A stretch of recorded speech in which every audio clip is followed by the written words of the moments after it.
Medon Berisha, mesfushori shqiptar i Leçës, po konfirmon hap pas hapi se është një nga lojtarët kyç të kësaj skuadre. Nga kampi i përgatitjes verore deri në fushë, Berisha ka mbajtur premtimin e tij, vazhdimsi, performancë e lartë dhe dëshirë për të marrë rol protagonisti. 2 gola në 3 ndeshjet e fundit kanë tërhequr vëmendjen drejt tij, por rikthimi i Berishës shkon shumë përtej statistikave. Ai nuk është thjesht një periudhë e shkurtër e mirë, por rezultati i një rrugtimi të gjatë të ndërtuar mbi sfida, durim dhe punë të palodhur. Vetëm një vit më parë, mesfushori shqiptar përballonte vështirësi për të gjetur vazhdimsi në ndeshje, mes dëmtimeve dhe fatit të keq. Sezoni 2024-2025 përfundoi me vetëm 17 paraqitje dhe 1 asist. Sot emri i tij është sinonim i rritjes, stabilitetit dhe talenteve që po shfaqen në mënyrë të plotë, shkruan Gianluca Di Marzio.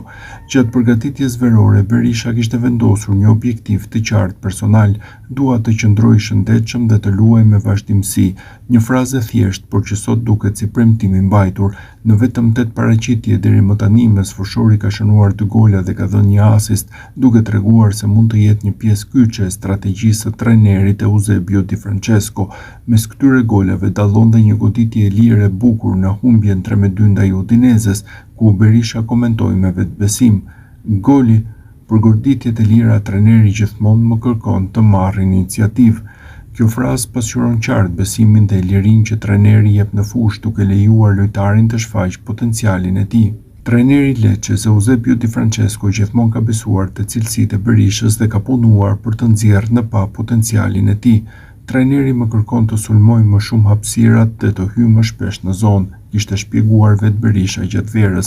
Rezultatet e kësaj pune të përkushtuar u pan qartë në fitoren ndaj Fiorentinës, një harkim i prerë nga Tete Morente, një futje në zonën e rreptësisë pas Nicolusi Caviglia dhe 1-0 për Lecën, një moment që tregon se Eusebio Di Francesco kishte parashikuar sakt potencialin e Medon Berishës.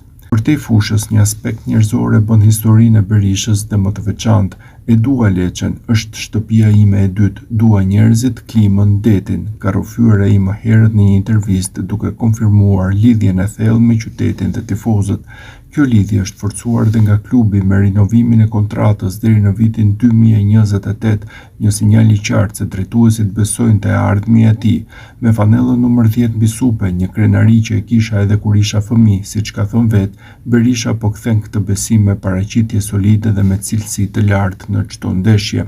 Medon Berisha po dëshmon se është më shumë se një lojtar i zakonshëm.